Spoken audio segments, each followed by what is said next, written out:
Believe in Bigfoot? Dogman? Any cryptid? Are you skeptical? Curious about the supernatural, conspiracy theories, the unknown?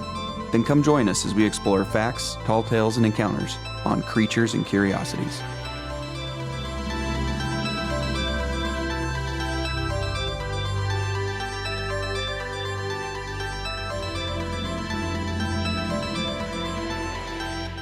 Well, hello, and welcome to Creatures and Curiosities. I'm David. And I'm Jake.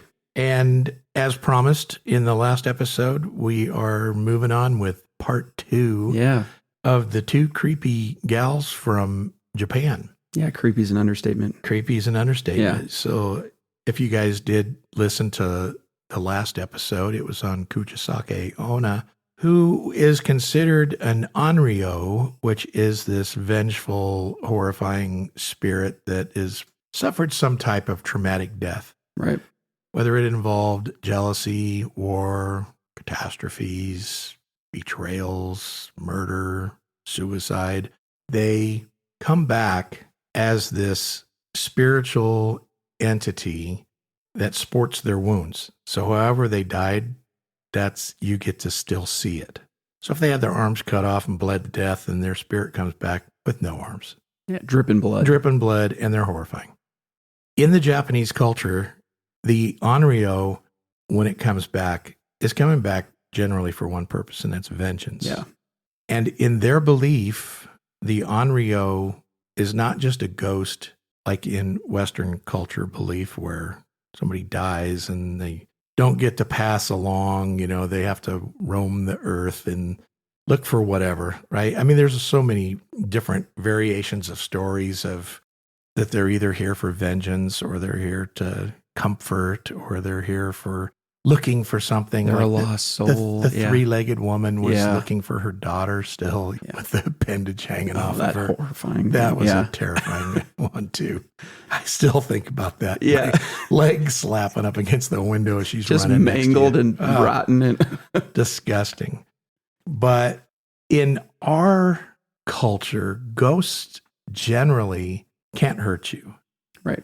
I have seen movies where, and now we're not talking about movies like The Exorcist because that's demonic force. That's right? a whole other ballgame. And so the demon takes over the body and mutilates it and does horrifying things. Typically speaking, in our culture, a ghost is just an apparition or some entity that may reside within a particular dwelling, or Right. It's at the library or an old abandoned jailhouse or something. And like Alcatraz Island, they have the tours, especially during Halloween. And it's the scary tour where you go in at night and they say you can still hear slamming doors and chains rattling and people moaning. But that's it. Nobody's ever walked out of Alcatraz and says, I walked out with my throat slashed, because the ghost got me. And so in our interpretation of ghostly entities being here, they generally cannot hurt people. In the Japanese tradition, the Onryō not only can hurt you, but can kill They you. tear you up. Yeah, you're done for. Tear you to shreds. It's a actual physical encounter with them. It's not like they can't touch you or you get the hair on your neck stands up and you feel the cold chill. Yeah. No, you actually feel their knife coming through your spine, separating your body into pieces. And they also have the ability to create natural disasters. Like they can bring on earthquakes and tornadoes and floods and fires and stuff that could wipe out entire areas. So if you have somebody like Teke Onna in our last episode, if she wanted to, she could probably bring some form of a natural disaster to an area that she can kill multiple people. So that's a frightening concept. I don't even know why you'd want that as a traditional belief. Yeah. I don't even believe in our ghosts, but imagine believing in something that if you run into it in an alleyway, it can kill you. I would never walk down an alley. No, I mean, it's not enough that you would just be afraid if you saw this apparition moving along. That's one thing, yeah. And it's horrifying looking, so it scares you. But then to realize that it can kill you too. And there's basically no defense against it. Yeah. You can't fight it off. You can't pop it. You can't stab it back. No, and in this particular case that we're going to talk about today with Teke Teke, she is the same. Right. So a lot of people roll Teke Teke and Kuchisake Onna together. They're clearly two separate entities. And while they share the fact that they're both Onryōs and they're here for destructive purposes and they're taking vengeance on people, they are two separate stories, which is why we're going to get into it. Right. Because some other stories kind of get lumped together. And as we discussed in the last thing, it's kind of like Krampus. Krampus starts out as this. And then the next thing you know, it turns out that he's Frau Perch's son. And then the next thing you know, he works with Santa Claus, Saint Nick, as the opposing forces. They walk downtown together, Right. And then that turns into, no, he comes when you have disbelief. And so the lores change over the years. And they end up kind of morphing other lores into it so that all entities kind of become one basic cultural creepy thing. Teke Teke is her own thing, but she does have multiple versions of how she came about, which we'll get into. But as I was stating, the fact that she's an Onryō in the Japanese culture, different than the ghosts of the Western culture, I still think they're demonic. Yep. So just go on record again. Just got to go on record as saying that, because I think that if you go just based on the fact of why they're here and what they're doing, there's no comfort factor. They're not here to watch over you. They're here to kill. Yeah. To maim, to torture, to terrorize, etc. And that's just pure evil. Yeah. So I think that's just like completely different than what we see as a ghost that couldn't pass on. Right. Someone's grandma walking the halls. Right. Clicking your lights off and on to let you know she's here. Yeah. Kind of thing. Which, again, I go on record saying I don't believe that stuff anyway. No. But for the purposes of this podcast, I do believe that Kuchisake Onna and Teke Teke have been seen enough that there has to be some validity to their existence. I don't know why I think that. Yeah. Other than what we've said in every episode, if just one person actually saw it, it has to be real. Yeah. The other 20,000 people might be mass hysteria, but one saw it and started the lore. Right.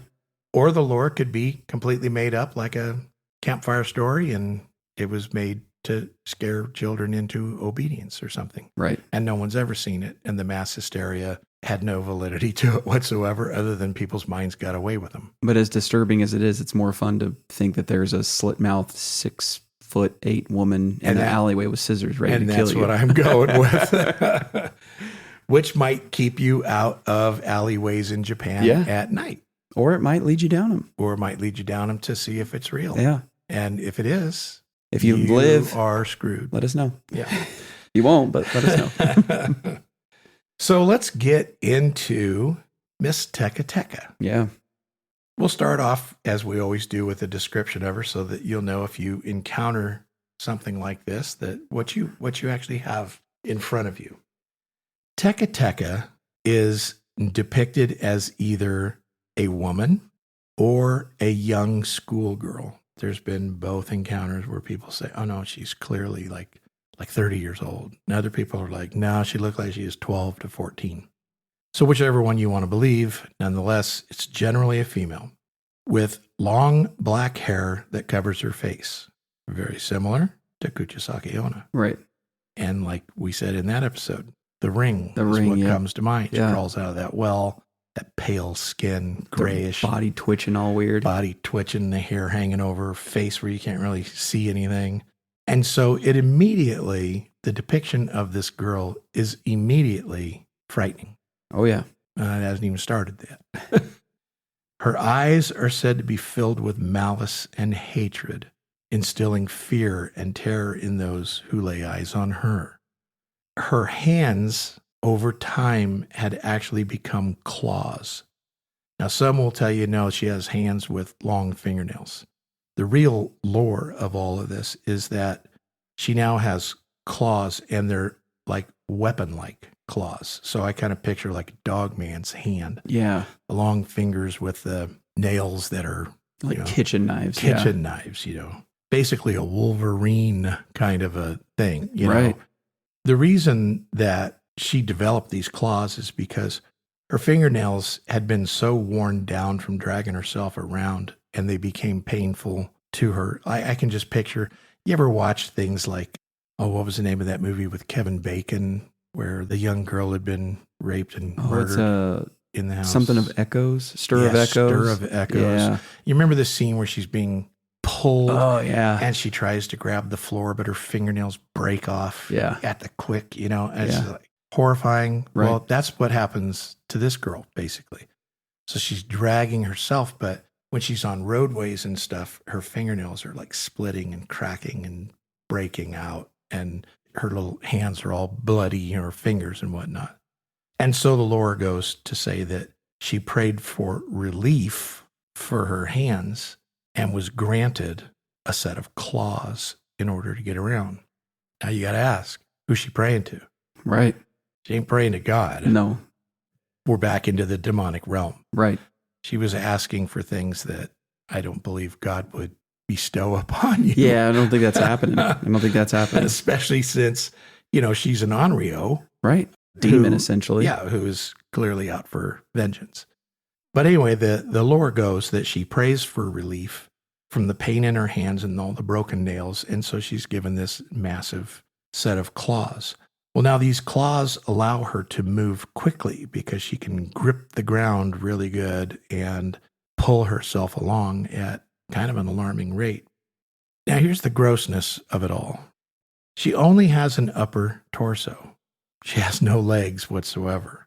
And as she drags herself along the ground, she makes the characteristic sound, teke teke. Okay, so if you think about that sound, what I was reading was that the teke teke is supposedly the sound of the claws hitting the ground. And as she's like doing this and next hand comes down, you get that teke teke as she's crawling along the ground. You know what I pictured? The same thing you did because we talked about it. We did. I picture that her body's been severed. She's not like just a mutant who has no legs. It's an open wound. It's an open wound. She's dragging entrails. And what I picture is like just before the spine connects into the hip bones, that you have those vertebrae that are dragging along the ground. And when she moves up and down, it's it's the bone contacting the ground, going teke teke teke teke as that spine is dragging over gravel and stuff. That's what I picked. That's when we did the previous episode and we brought it up in the beginning, and I said I was excited to talk. That's what my thought process was, because that's what I picture. It's exactly what's pictured, because that takes it to a whole new level of horror. Yeah. Yeah. I mean, if she was just a legless girl with claws, that's scary. Yeah, sure. I mean, it is. You can't say that, oh no, if I saw that, I wouldn't be disturbed at all. You would be seeing those big mittens, you know, grabbing the asphalt and dragging especially her if she's way got there. any speed to her. Oh, which we're going to cover in a little bit. Her speed is uncanny. That would be horrifying. Oh, yeah. But picture now a dismembered, not deformed, not born at birth with no legs, a completely dismembered, bloody, dragging your intestines behind you, dragging that spine with maybe a chipped off piece of your pelvic bone or something, just rattling across the ground as she's coming towards you. That instills fear way beyond just having, I mean, you can just picture like a little paralyzed person dragging themselves along the ground. Right. Okay. Well, it's not horrifying because, I mean, that's reality. Right. People have their legs amputated and whatnot all the time. And so in order to get around and get up into your wheelchair and things of that nature, that's what you do. That's not horrifying. But it is horrifying if you're dragging your bone structure, your veins, your guts, you know, and things are falling out the back end of you as you're scurrying across the ground at 40 miles an hour. Right. While you see these big claws grabbing the ground, coming towards you with the ring hair and the pale skin and the dark eyes. Yeah. Yeah, now you're in a whole new world of horror. And I just picture her doing that like scream. Oh, yeah. See, you already get, I just start getting chills thinking about it. Not to mention the fact that, not only is she horrifying, but she's usually in possession of a scythe, or she uses her claws as a weapon.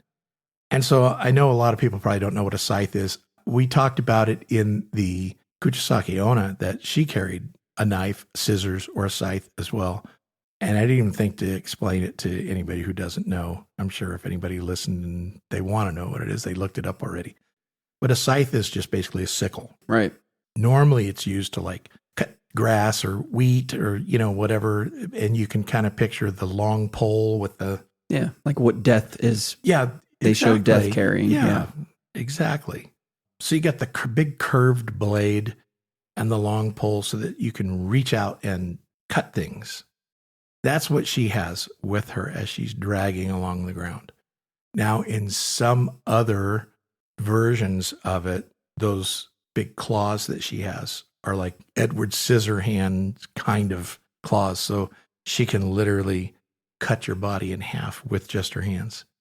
I don't know which one's more horrifying. Yeah. To be honest with you, either way, if you're literally going to be chopped in half by this chick, doesn't matter which one it is.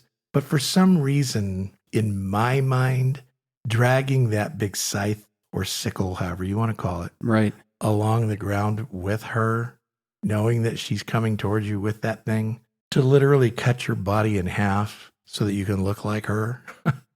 To me, that sparks more terror than just the claws. Absolutely. There's something about the weapon.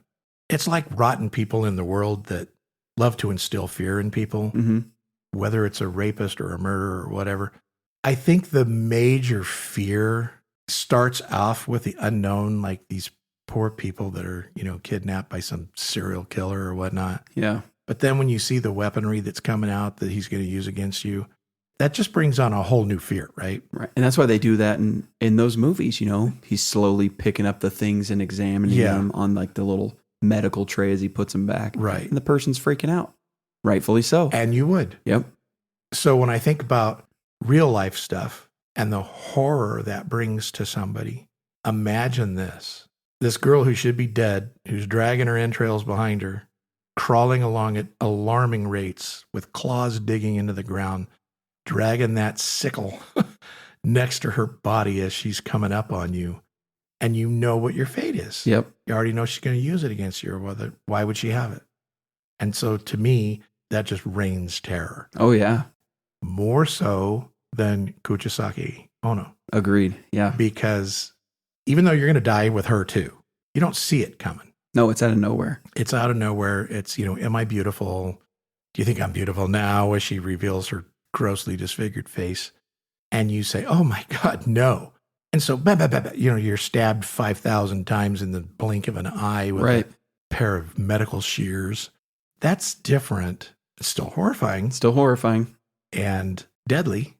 But it's not as horrifying as seeing the weapon coming to you that you know is going to be used against you. And running and knowing that even in mid-stride, she's catching up. She's going to get your legs cut off while you're trying to run. Then, your upper torso falls against the ground. You're still alive. Yep. Because you're not going to bleed out for a little bit.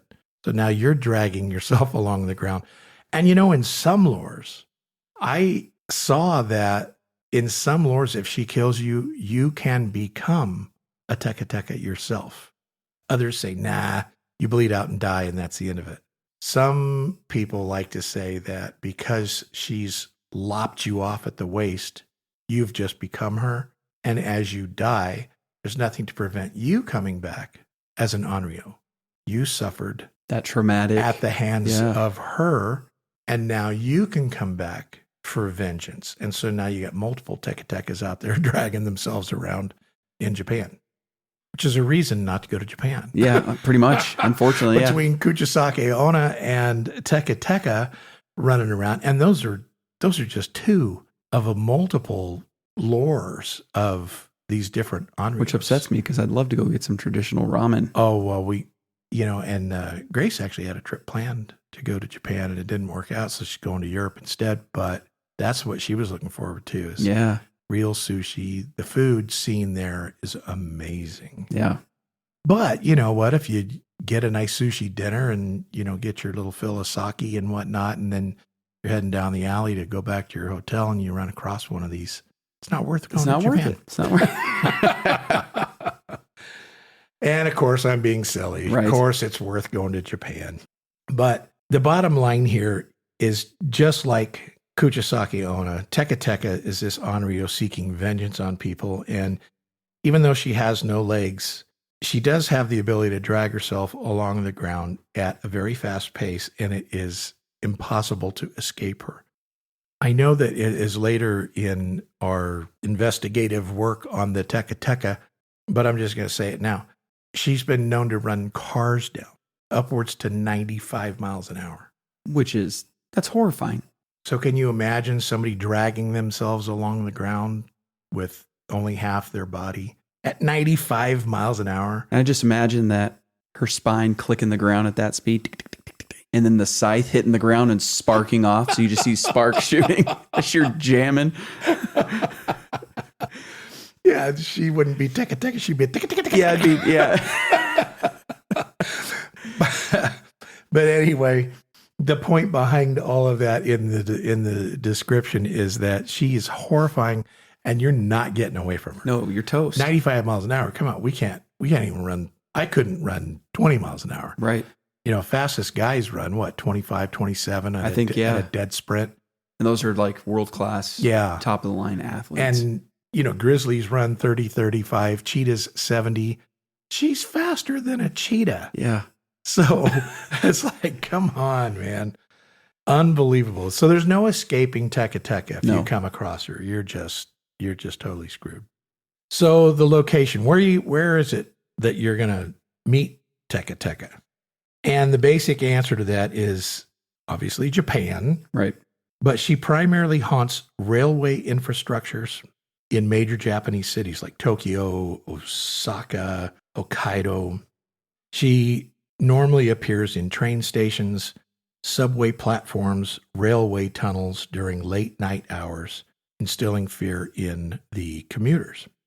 She's been seen dragging herself along roadways, mostly at night, again, and in some legends, she seems to enjoy public bathrooms.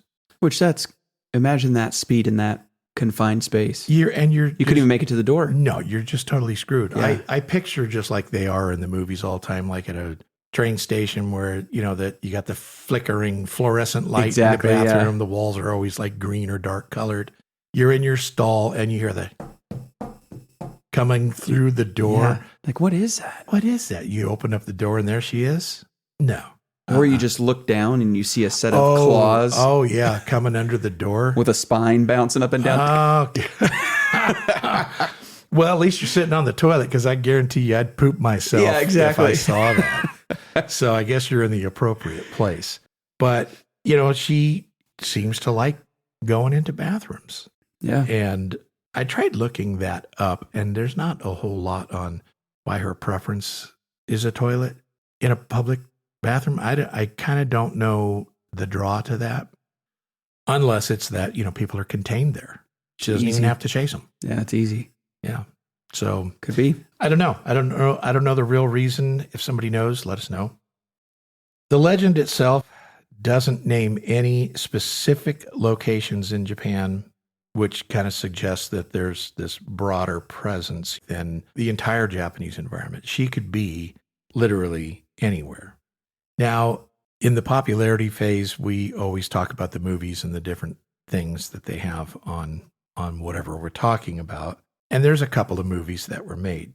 So in one of these film adaptations, they do mention a specific location as being the Mikasa-cho, where a fallen memorial is found in a forested area. And somehow, some way in the movie, this memorial is connected to the legend of Teke Teke and her death. And I think in the movie, they see this memorial has fallen over, so they upright it. And when they do so, they release her spirit or something of that case. So That's part of the movie, but it's not. I didn't find that anywhere in the legend. And then I looked up, is Mikasa-cho an actual place? Is it real? Right. And there is a region, there's a place called Mikasa in Japan. I can't remember the area that it's in, but I don't know how it relates at all to the lore because I haven't watched the movie. Right. So I don't know if that's a real thing. No. Or they filmed it there, so they're like, let's just say it happened here. Let's just say it was there. So moving into the origin of Teke Teke, there's actually, as there are with almost every legend we've ever talked about, there are different versions of how Teke Teke actually came to be. Now, in the end, it all comes together as quite unified, right? So how she got what she is varies greatly. What she does when she came back as an Onryō is very consistent. So I guess you get to pick and choose which one you believe created her, but nobody can deny the legend from that point on as when she came back as an Onryō, what was her purpose? Right. What does she do? And what can you do to try and avoid it? That's all the same. It's just, how did she die before she became an Onryō? That it's all over the page. Yeah. So that's what we're going to kind of talk about up to this point. There are 4 different, kind of like completely separate legends that led to her death. One being an accident version. And this is where this little schoolgirl accidentally falls onto the train tracks during rush hour and is unable to escape before the train runs her over and cuts her in half. Right. So that one, clearly just an accident, a horrible event. She could still become an Onryō because it was a catastrophic event. Right. Nobody had killed her. She wasn't jealous of anything. She didn't commit suicide, but she was the victim of a catastrophe. And so that meets the criteria to be able to come back and seek vengeance on the world because something bad happened to you. There is the suicide version. And this one is a young woman deliberately throws herself in front of an ongoing train due to personal trauma and or social pressures. So there's different variations of that as well. Was she personally traumatized due to an incident that occurred to her, or was she just being bullied by somebody? So there's different variations within that particular segment. Right. Then there is the push version, meaning that she was an innocent victim deliberately pushed onto the tracks by an unknown assailant, resulting in her being dismembered by the train. And then the 4th variation is a prank gone wrong. And this is a story where a group of students were playing near the railroad tracks when tragedy strikes. She falls onto the tracks due to the circumstances involved in the prank, and she's cut in half by a train going by. For the purposes of this podcast, we're not going to try and touch on every single one of those. We're going to do the mainstay, what most people believe, which is the suicide version and the prank. Those 2 seem to be the ones that most people believe actually occurred that would bring her back as an Onryō. Right. Which kind of makes sense to me too. Yeah, exactly. One was a traumatic event and the other one was, in a way, kind of like being bullied by the kids, even though that wasn't the intent. But it turned into a catastrophic event nonetheless, and she ended up losing her legs. So why don't you cover a couple of these different versions so that we, our audience gets an idea of what happened to this poor girl? Yeah, let's get into it here. So in the years after World War II, an office worker named Kashima Raiko in Muroran, Hokkaido, was assaulted and raped by American military personnel. Now, distraught over the obvious traumatic event, she leapt off a bridge onto the railroad tracks and was hit by an oncoming train. Now, the impact was so fierce that her body was torn in half at the waist. The severe cold of the Hokkaido night caused her blood vessels to contract and prevented her from bleeding out quickly. And, I can kind of see that. It's almost like the opposite effect of cauterizing with heat. Right. So if you think about being hit by a train or run over by a train. So, I mean, there is a little bit of a difference. Like if you're hit by the train and it's just so much force that it rips your body in half, would be different than the train wheels rolling over you. But if you were talking about, I mean, just think about Montana, where it's -40 in the winter, right? Yeah. Metal gets so cold that it burns your skin. Oh, yeah. Big time. And so I don't know how cold it was in Hokkaido, but clearly the legend is it was a very cold night. Think about if she fell on the track and the train ran her over, squishing the skin down as it's also cutting you, dissecting your body. Yeah. The flesh that's up against that freezing cold railway would, I would think, have the ability to almost like cauterize it. It's icing up. Yeah. It's icing up. I mean, so it's going to slow it down. I mean, it's not going to like seal her, right, you know, where she's okay and everything's fine. She can crawl off. But I think it would slow down your blood flow. All the little capillaries and the arteries and the veins that are coming out on an extremely cold piece of metal that you've been crimped against might, in fact, slow it down. So I don't think you die right away. Well, I mean, as you know, like I do, if you're outside here in Montana when it's cold like that for 5 minutes, just talking or breathing, your beard starts to get icicles. Completely frozen. Even in just a minute or so. So I would assume if you're physically touching that in the liquid from your body, it's going to start to freeze. I would think so. Absolutely. Yeah. Makes sense. So to me, this lore makes perfect sense. Right. A lot of people would go, oh, come on, she's cut in half, she'd be dead. Not necessarily. No. I mean, I've seen a lot of stuff in my career in the cold, like when I worked up in that Fraser Park area and stuff. Yeah. People like lay down and you end up dying, but then they're preserved. You don't find their body for like 4 months, you know, and you'd think they're going to be rotted away.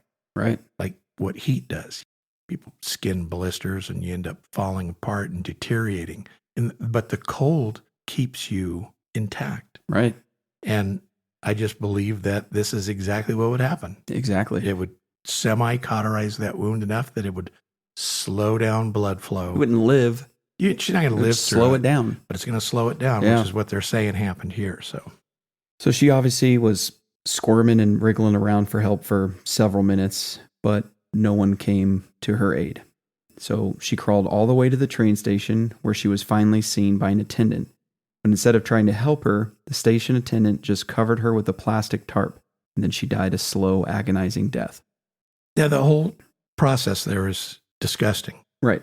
But I know this would be true as well. Have you ever seen, so different cultures are different, right? Right.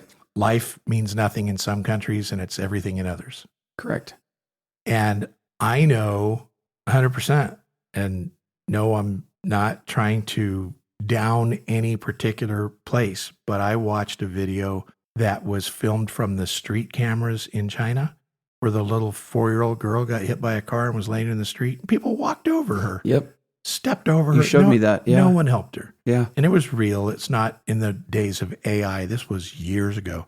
And then when you look at places like Vietnam and Iran and Iraq, and where death is abundant, people just step over dead bodies. They don't care. No. Now, I'm not going to say that the Japanese culture is like that.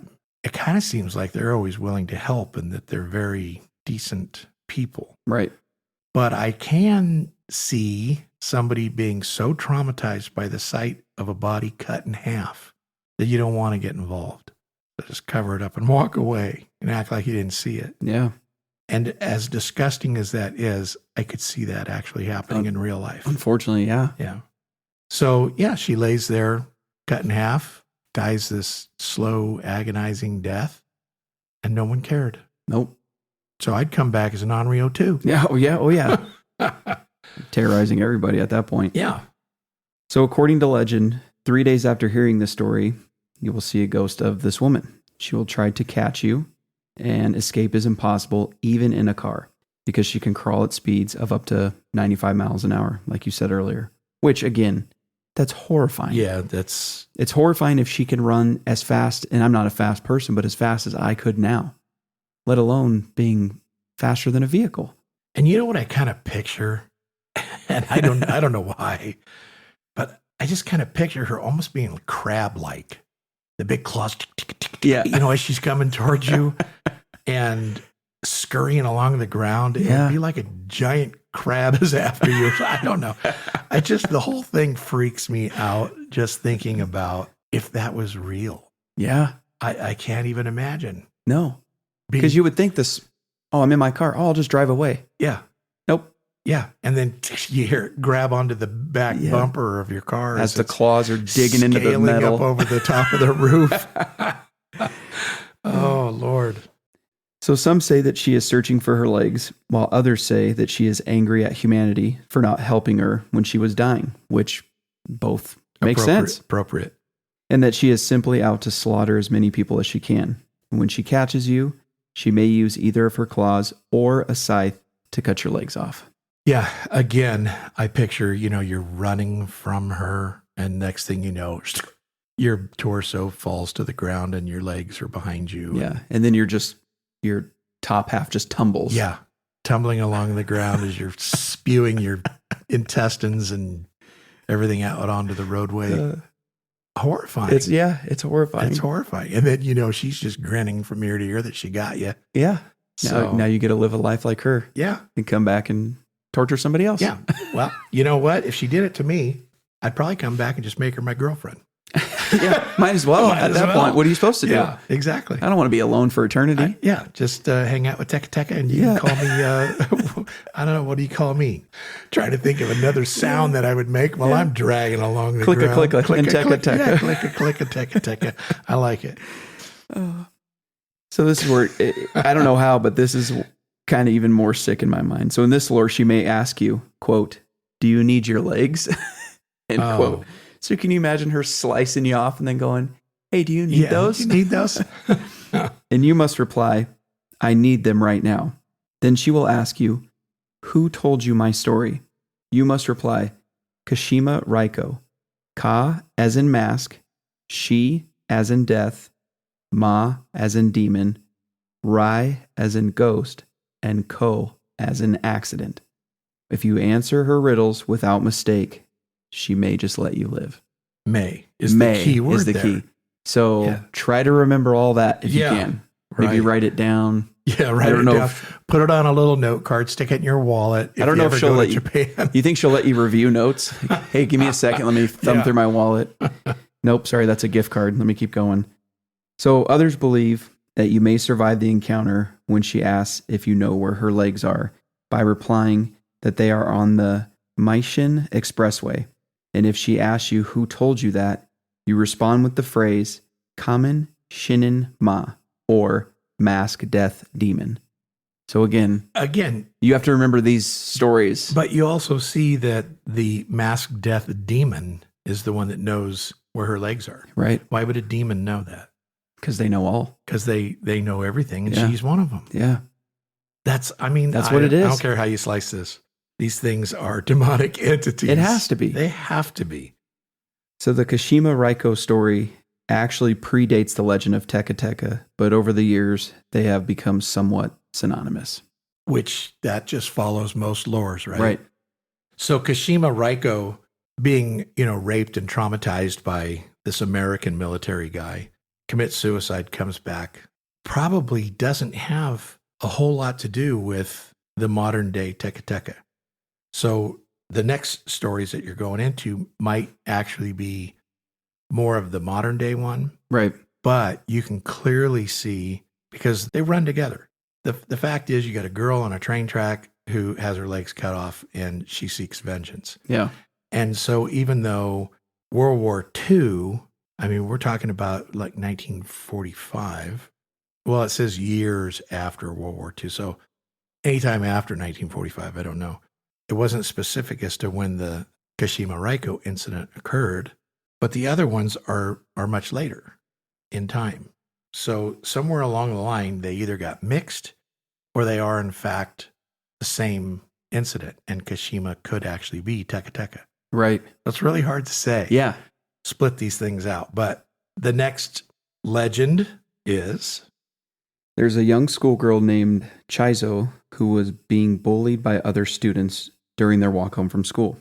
Now, she jumped onto the train tracks and was struck by a train, cutting her body in half. Still alive, she crawled away from the tracks and towards a person for help. But seeing her gross disfigurement, they walked away and left her for dead. She died and came back as a Onryō, taking vengeance on all she comes across. So yet another, I mean, it does fit. It does fit. Another case of, she's being bullied, she's being harassed and traumatized. Right. Commits suicide, which is one of the reasons to do it, right? To come back as an Onryō, so that you took your life and now you're going to go back to take others' lives that forced you to do that. Yeah. So it's a vengeance story is the bottom line. But again, here's the thing that ties those together. After she's hit by a train and she loses her legs and she's dragging along with her body parts hanging out of her waist, she's still seeking help. Right. Probably regrets jumping onto the tracks. Yep. She's in pain. She's looking for help. And what does she get? Disgust. She gets a guy that just steps over and walks away. Yep. So I'd come back and kill people too. I'm sorry, but that's a horrible thing to say. But I just can't imagine humanity not helping somebody. Even if you can't help, there's nothing you can consoling, do but hold her hand Something. and talk to her while she goes. I've done that. I have literally held people's hands at accident scenes that have died. Yeah. I had a kid driving along 100 plus miles an hour, lost control of his car. A Camaro split in half, thing blew up. There was pieces of that car strewn for 100 plus yards. He's laying in the roadway dying, and I walked over and knelt down to him and talked to him until he passed. That's, all people, they just don't want to die alone. Right. I mean, no one wants to die. Right. But there has to be some form of comfort. Now imagine you're in a predicament like this. You're bleeding out and you're dying, and people just stepping over you. Yeah. Walking away. Or looking at you in disgust. Disgust. Yeah. Because that's how I assume when they say seeing her gross disfigurement, you're looking at her in disgust. Yeah. Like, oh gosh. I'd come back and kill people. Yeah. I mean, maybe I really wouldn't. Right. But the concept of that vengeance is there. Right. I mean, vengeance is mine, thus saith the Lord. We're not to do that. But I can't say that my mindset wouldn't be, if I can come back, taking you out. Yeah. For not giving me any kind of comfort whatsoever. Now let's see how you like it. Yeah. When crawl over to somebody. Yeah. Oh, do you need these? Yeah. Oh, do you need your legs? Right. So another variation was that a young girl was walking home from school with her friends when one of the boys wanted to pull a prank on her. Now he found a cicada on the ground and picked it up and placed it on her shoulder. Harmless prank, right? Harmless prank. When she saw the bug, she freaked out and ran across the railroad tracks and was struck by an oncoming train. The impact ripped her in half and she died at the scene. As in the other variations, she comes back as a ghost, haunting anybody that she comes across. Yeah, so I'm going to say that any one of those stories is viable. Right. It fits the traditional belief of the Japanese people of the Onryō. Mm-hmm. They all suffered traumatic incident. They all came back to exact their revenge. Yep. So, yeah, doesn't matter which one you want to believe. Teke Teke's out there. Yeah. That's it.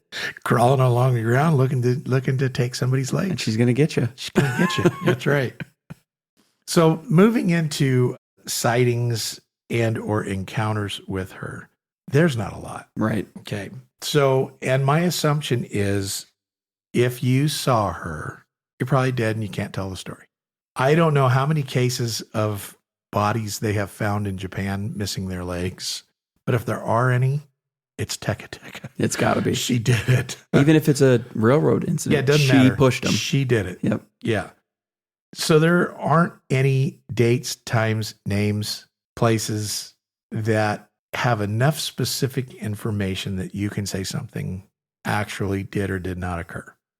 But what we found was that there are multiple sightings of her.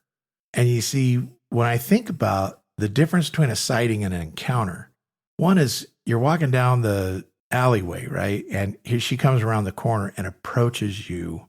I think you're dead. Right. You're done for. But I think if you're walking down the street, look down the alley and see her scooching along and you keep going. and she hasn't noticed that you've noticed her, I think you're okay. Yeah. According to the lore. So when we talk about some of these, I wrote down a ton of them. I'm not going to hit every one of them. It's just take too long. But when we talk about these, my belief is that's what we're dealing with. Somebody saw her, but did not engage her because they knew it was Teke Teke, or they were disgusted, freaked out, and they ran. Freaked out, and they just got out of there. Yeah. But there was no confrontation or actual physical encounter with her. So that's what we have to go on, period. Yeah. So the first little story tells that this young school-aged boy was walking home at night, and he spotted this beautiful young girl standing by a windowsill, resting on her elbows. That should have been his first indication right there. Yep.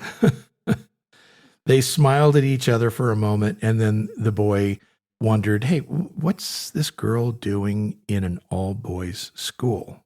Clearly, she's in the window of like a dormitory of a boys' school. Right. But before he could really think about this whole scenario, she jumps out of the window, reveals that her lower half is missing, and he sees that, and of course, he's terrified. Who wouldn't be?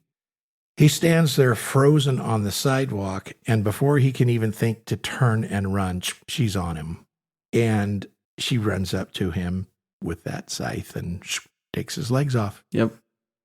So that's just a story that has been told for a long time in Japan.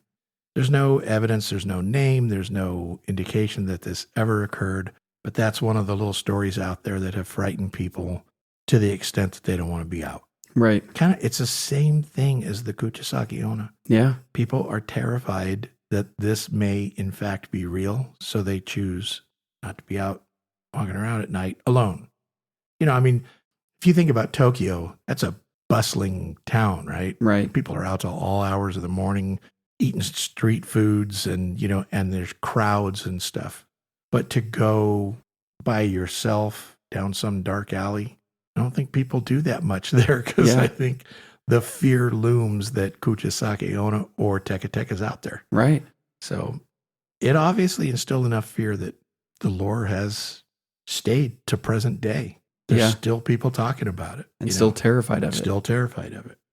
So even though we couldn't find any detailed encounters with Teke Teke, there were numerous reported sightings throughout Japan. And I'm just going to go over a few of these. Like in the Tokyo metropolitan area, they have literally seen her on railway bridge overpasses in urban Tokyo districts, subway tunnels, the Ikebukuro station, where there's like late night platforms and connecting tunnels and stuff. She's been seen there. She's been at all the like underground passages and railway stations throughout Tokyo. The Tokyo region encounters, there were frequent reports from late night commuters. They claimed that they saw her while they were on the train, that she's like scooching down the platforms and stuff. Do you imagine that? Keeping up with the train. Yeah. That's horrifying. I would go to the next stop. Oh, you wouldn't. You'd have wouldn't to get off anymore. Yeah. There were multiple sightings along the Yamanote line platforms during winter months, particularly at the Shinjuku station. Tokyo Metro workers reported unexplained sounds matching that scraping Teke Teke noise. They heard it coming through tunnels and stuff, and they were terrified, so they split. Yeah. But they did report, we heard it. We heard her coming. There's Osaka region has had multiple encounters where residents reported seeing her in the Umeda districts. There was the Kansai region where encounters with her were at abandoned stations near Osaka. There were the Hokkaido encounters where like the original thing occurred, where the woman was raped. And they say that it's winter specific in that Hokkaido area, which it almost lends credibility to the story. Why she would be there, right? And her appearances have been linked to the defunct railway lines and historical railway construction. In the Osaka region, she's been seen mostly in rail yard facilities and the Hanshin and Hankyu line stations. So, I mean, we're talking about a pretty good area, right? So earlier when you were talking about in the Kuchisake Onna episode, we talked about the different prefectures, right? Right. Which are just, we had to look that up. I was pretty sure they were like counties or states or something, but you confirmed that they were more like separate states, each having their own individual like government, etc. Yeah. And there's like 47 of them, as I recall. Yep. And here we're literally talking about 4 separate areas in Japan where this thing's been seen by multiple people and it's been reported. All over those areas. All over those areas, specifically in train stations. Yeah. And specifically in winter months. I mean, that just lends a lot of credibility to the Lord. There's something there. There is something there. Anyway, we can't come up with anything specific where you can pin it down and say, you know, Joe Blow saw it on this date, survived the encounter, has a scar to prove it because she missed with the sickle and Right. Yeah. nicked his leg. I mean, there's nothing really good and concrete in that manner, but nonetheless, hundreds of sightings of her. So she has to be out there. Oh, yeah. What she is, whether it's a Onryō, whether it's a demon, whether it's a ghost, or there's something there. People are seeing something. People are seeing something dragging its dismembered body along the ground. Right. And maybe there's just a transient out there in Tokyo that likes to go out at night. Yeah. Some schizophrenic transient who pretends that it's this thing. Another mentally ill patient or something that escapes at night and drags around the ground. Who knows? But people are seeing stuff. So let's move into how do you protect yourself against the Teke Teke in the event that you come across her? Yeah. You want to jump on that one? Yeah. So you could avoid encountering her. Which is what I think all of these sightings were. Right. They avoided her and therefore they're not dead and they can relate that they saw her. I'd be the dead guy. I would. What? You'd have to go look. What is that? Yeah. Yeah. And then shooting it doesn't matter. Yeah. And you're in Tokyo. So you're in Tokyo. You're so not armed. Got no firearm. Yeah. Get a pair of chopsticks or something, poke her in the eyes. But besides that, you're done. You're done. Yeah. I wouldn't want to get too near her anyway because that scythe, has a long handle. Oh, yeah. So she can probably get you from 3 feet away. At least that, yeah. Don't look back. If you hear the Teke Teke sound, do not turn around and run away as fast as possible. If you never turn around, you never see her, she never sees you, you're gone. You're gone. Maybe. I think that's the key to it. But if you don't see her, can she see you? I'm sure she does, but I would put money on it at this point based on everything up to this, that if you ignore her and don't act like you've seen her, right? I think you're okay. Yeah. Now, it's just a crazy theory of mine. Yeah. And you may end up losing your legs as you're walking away. But how else would all of these reports be true? Unless people did that. Unless people did just that. Right. Heard the Teke Teke. I looked over there. I saw it. I kept walking. And it was at this railroad station because it literally states that there are numerous reported events with her and those people survived. So, and maybe the ones we don't hear about just get written off as train station accidents. Someone fell on the railway and got chopped in half again. Yep. Don't speak or scream. Silence and speed are your best defenses. So, again, kind of plays a little bit with the other thing. See her. Don't go, yeah. And then, right. freak out. Just turn around, take off. Yep. You're good to go. Don't draw attention to yourself. Yep. Now, I don't like the fact that it says silence and speed are your best defense because speed ain't going to cut it. No. If she has spotted you because you went, yeah. and you're trying to run, you're done for. You've already drawn attention. Yeah. You're not going to run 95 miles an hour. Your legs are going to get clipped off and goodbye. That's it. Yeah. Yeah. Just going to be dragging around and become clicker, like we said earlier. Now, if you encounter her, answer her riddles. Some versions of the legend say she will ask you a question, often about her legs. Answer correctly, as we went over in the origin stories, which good luck with that. It's too much because I can't even remember it. And we did the research. Yeah. And I just read it. Yeah. And I can't remember it. I can't either. So that's why you need your little index card. You've got to have a little noteworthy pad. Laminate it in your hand. So if you sweat a little bit, it on the palm of my hand. Might as well. So omamori charms are known to offer protection and good luck to those who carry them. Now, these small amulets come in various designs and are often sold at shrines and temples across the country.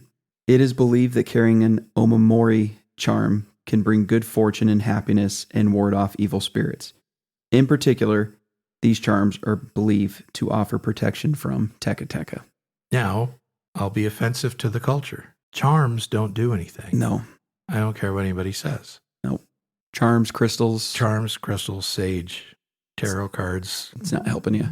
Ouija boards to ward off evil spirits. Yeah. None of that stuff works against evil spirits. So let's say Teke Teke is a demon and you crack out an omamori charm. I don't think anything is going to help. No. The only thing that's going to help is the crucifix, maybe. Yep. And Christ. Now, a lot of people are going to listen to the podcast and say, well, isn't that just basically a charm in your religion? And yeah, you're right. Sure. That's exactly correct. So in the Japanese culture, these things would work maybe in their belief as a cross and prayer would work in ours. I just don't believe that based on my own faith. Right. And so, yeah, instead of picking me apart and saying, well, you're an idiot because you don't know Japanese culture, I'm just saying I don't think charms work against demonic forces. Same. So I wouldn't try and use that as much as I would probably just pray for this thing to go away. Yeah. But at the same time, it may not go away, even with prayer. Might just take you out, take your legs, and you become a Teke Teke. Yep. Don't know. Haven't been there, haven't seen one, don't want to. No. I want to see Bigfoot, want to see Dogman. We've gone over this in multiple episodes. Even if those are demonic forces, driving by and seeing a Dogman out in a cornfield or something, I think it'd be cool. Oh, yeah. Running across Kuchisake Onna or Teke Teke, I don't think it's cool. No, it's just horrifying. Just horrifying. Probably never sleep again. And I'd always wonder, is she going to show up while I'm sleeping like the little Ayuni girl? Is she right out the window? Yeah. I don't know. I think if you see it, you're screwed, personally. But you got to ignore it and move on and hope. But yeah, I suppose they still could show up at your house while you're sleeping and take your life while you're sleeping, according to Japanese lore. Right. So, all right, moving into our last thing, popularity. There are no festivals, no parades, no events, again, honoring this Onryō that's terrorized the countryside. It's evil. There's no reason to honor it. There are two movies that we found, Teke Teke in 2009, again, a Japanese-made film, and Teke Teke 2. Made the same year. So, the budget was not real good. Not great, not the highest. Yeah. And which sometimes those are the best. Those B-rated movies. You gotta love cheesy B-rated movies. Yeah. They are sometimes the most fun to watch. I'll be interested. I kind of want to check them out because I'm interested to see how they portray her. Yeah. I kind of looked at, I didn't watch the trailer. I just saw the thumbnail of the movie. And she's like the Ring girl. Yeah. Laying on the ground. She's wearing a white shirt or something like that and had the rotting face, kind of like the gray skin and the dark hair covering her face, And so I'm sure that's how they portray her, which would be fun to watch. Yeah. I enjoy that kind of horror nonsense. But anyway, if you have any information on Teke Teke that you want to give to us, or specifically if you've ever seen a Teke Teke, we'd love to hear it. Yeah, let us know. That's what we're here for. Horrifying. And I want to know all of it. Get people's stories and to kind of impart this upon you in case you ever do come across something horrifying that we've talked about. Maybe can help you survive it. Yeah. And maybe not. Yeah. And the disclaimer there is, we don't even know what we're talking about. We're not liable for any of this. We're not liable for anything. So if you're dumb enough to walk up to Kuchisake Onna and tell her she's beautiful, then that's on you. Your fault, bud. Your fault. Yeah. And if you die, don't sue us. I'm sorry. Yeah. Families, you can't sue us. Yeah. We're claiming ignorance on this one. Anyway, we have fun with this stuff. Oh, yeah. And we hope that you're enjoying it as well. Do you have anything else on Teke Teke? No, nothing on her. All right. So in 2 weeks' time, our next episode is a good one. Now, we've kind of touched on this just lightly. A little bit, yeah. In maybe 2 episodes because we're talking about these canine breeds. Whether it's a dog man, I think it was the Frau Perchta episode where Frau God brought her dogs into your house, and if you messed with them, they killed you. Yeah, you just had to let them sit. Yeah, and so we kind of touched on it, but our next episode is going to be on hellhounds. Yeah. And that's going to be a fun one. I'm excited. Yep, excited about that one. So until the next episode, we hope you guys have a great day and hope you enjoyed the program. Thanks, guys.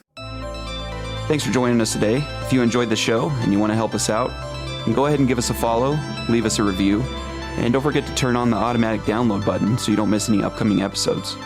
And as always, if you've had any experiences, stories, thoughts, comments, or questions, we'd love to hear from you.